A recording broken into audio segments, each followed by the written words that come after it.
DreamWorks has been going at it since 1998. That's over 50 movies.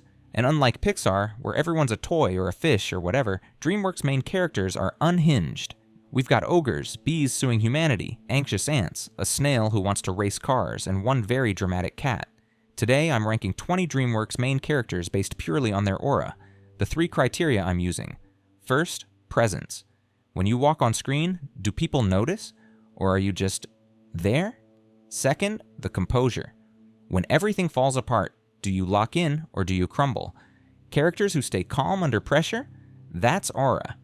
And third, the bonus column. Iconic moments, quotable lines, glow-ups, brutal downfalls, anything that lives rent-free in our heads. So with the criteria out of the way, let's begin. There it is. Whoa, How you man. like that? Hey, y'all kids got some skills. It's wild style. Yeah, I mean, Bro built his entire life on a lie. This man saw a shark die by accident and said, "Yeah, I did that." Then he kept lying. And lying. And lying.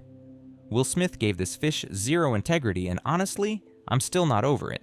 Oscar is in so much aura debt, his grandkids are going to be paying it off. Ladies and gentlemen of the jury, there's no trickery here. I'm just an ordinary bee. And as a bee, honey's pretty important to me. This bee sued the entire human race, and won. Then the world almost ended because flowers stopped getting pollinated. But that's not even the worst part. He dated a human woman. A human woman. I don't need to say anything else. We're moving on. My boy accidentally told the alien invaders where Earth was. Basically ended humanity with a party invite. His response? I did not mean to. I am sorry. You are arrested! Mistake? You committed genocide, bro. That's not an oopsie moment. That's an extinction event. Oh, is so deep in aura debt, he's paying interest on the interest. A snail who wanted to be fast. That's it. That's his whole personality. You are a snail, the slowest creature we literally use as an insult. And your big dream is to race cars? Bro, accept your truth. This movie made $300 million and nobody remembers a single scene. That tells you everything. She got hit by a meteor, became 50 feet tall, got super strength, and somehow still has the personality of plain oatmeal. Ma'am, you are giant. You could step on buildings. You could fight aliens with your bare hands. Act like it. Reese Witherspoon deserved better material than this. You who is. Behold our mortal enemy. Puppies. Aww. No! That's exactly the problem. I don't trust anyone who wears a suit before they can walk. This baby has middle management energy, and I'm not here for it. Alec Baldwin cooked with the voice acting, I'll give him that. But the character himself? He's giving corporate villain origin story. Next. His entire aura is, haha, underwear funny. That's the whole bit. That's the entire personality. Respect to the kids who love him, but we're ranking aura here. And running around in your underwear screaming? That's not aura. That's a cry for help. Raccoon con artist who learns the power of family. Solid arc on paper. Bruce Willis voice. Should be a slam dunk, right? But bro, you got outshined by a squirrel on energy drinks. Hammy stole your whole movie and you just let it happen. You can't be the main character when you're not even the most memorable character in your own film. That's tough. Sweet Kid plays the violin, helps a Yeti get home. Wholesome stuff. But here's the problem. The Yeti had more presence than her. When Everest is on screen, you're watching Everest. You're not thinking about Yi. She's just also there. Side character energy in her own movie. That's an aura violation. Protective dad energy is strong with this one. I respect the dedication to keeping his family alive, but my guy was so scared of change that he almost got his whole family killed multiple times. You can't be an aura king when you're terrified of the sun. never not be afraid. Yeah, that's not a flex, Grug. That's therapy material. Woody Allen gave this ant so much anxiety that he talked himself out of his own main character moment. Bro had the revolutionary spirit, he had the vision, but he couldn't stop overthinking for 5 seconds. Therapy would have put him in the top 5, easy. Alex starts with elite aura. He's the king of New York, the star of the zoo, the main attraction. Everybody loves him. Main character energy from frame one. Nobody questioned it.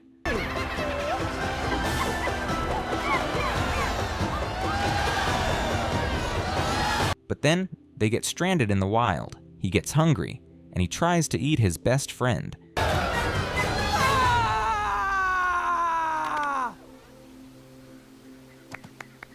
You can't fully recover from that. You tried to eat Marty, bro. You're day one. The zebra who's been riding for you since childhood. That's an automatic aura deduction. Still top 10 because the recovery arc was solid across the sequels, but we don't forget. We never forget. Brad Pitt voicing a pirate should be an automatic top 5. The voice, the design, the swag, it's all there. But Sinbad spends half the movie being selfish and the other half simping for Eris, a literal goddess of chaos. The aura is there in flashes, but it's inconsistent. He cooks, then he fumbles. Cool design though. That hair was doing numbers in 2003. Criminally underrated. This man went from villain to hero before it was trendy. Before it was a whole genre. He lost everything, his rival, his purpose, his identity, and rebuilt himself from nothing. Got the girl too. That's a glow-up arc right there. Know this, the bad guy doesn't get the girl. Maybe I don't want to be the bad guy anymore. Except you did, King, you did. Megamind walked so Gru could run. Put some respect on this man's giant blue head. Kung Fu Panda is a masterpiece, no debate there. But here's the thing about Po. This man starts the franchise as a clumsy, overweight noodle shop fanboy who can barely walk upstairs. He has zero aura in that first movie. None. Everybody doubts him. Shufu doubts him. The Furious Five doubt him. He doubts himself. What are you doing here? Hi. Good morning, Master. I thought I'd warm up a little. Yeah, that's the Dragon Warrior. But Po does something most characters can't. He earns it. Every bit of aura he has, he built from nothing. And by the end, skadoosh, legend status. The only reason he's not higher? The characters above him didn't need 3 movies to find their aura. They walked in with it. British Rat goes from spoiled pet to sewer survivor. He loses everything, his home, his comfort, his whole identity, and has to rebuild from the mud, literally. He learns humility, he gets the girl, he earns his happy ending the hard way. Roddy walked so Mr. Wolf could run, and that's not an insult, that's respect.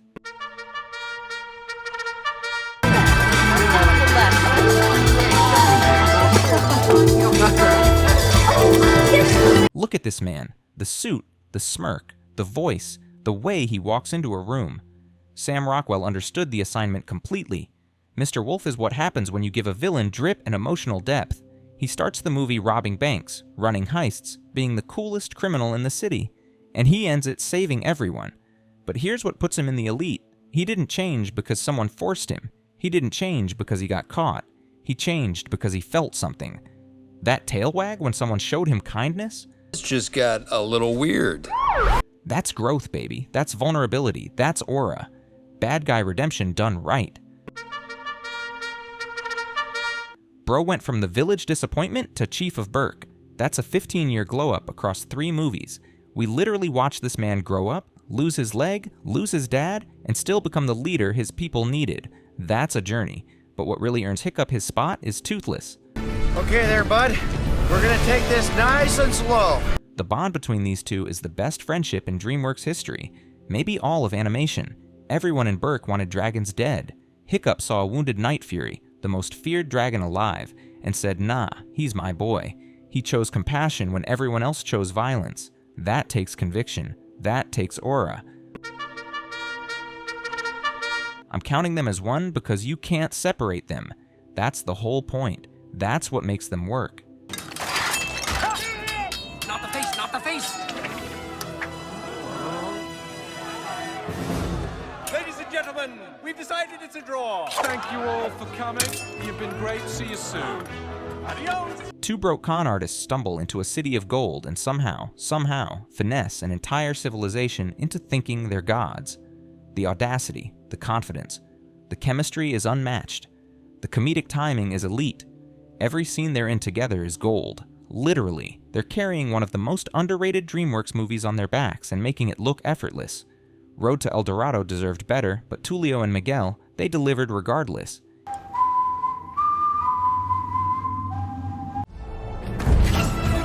Fear me if you dare. This is gonna be fun.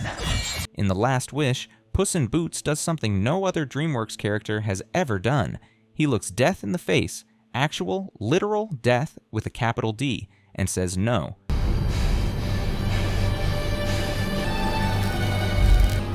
I just love the smell of fear. That's it. That's the moment. That's the whole game, right there. Puss went from comedic Shrek side character to the most aura-heavy protagonist DreamWorks has ever created. This cat was finished. He was scared. He was broken. He was hiding in a cat lady's house eating kibble and giving up on life. Absolute rock bottom. And then death found him anyway. And instead of running, instead of begging, he picked up his sword and fought for his life. Not for glory, not for gold, not for the wish, for himself. Around. Slow. Slap.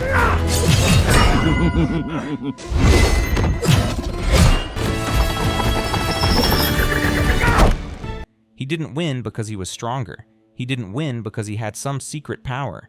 He won because he decided, in that moment, his life was worth fighting for, even if it was his last one. That's aura you can't teach. That's aura you can't fake. That's aura that makes you sit back in your chair and go, okay, he's him. Number 1, the GOAT, no debate. And if you want aura, please subscribe to me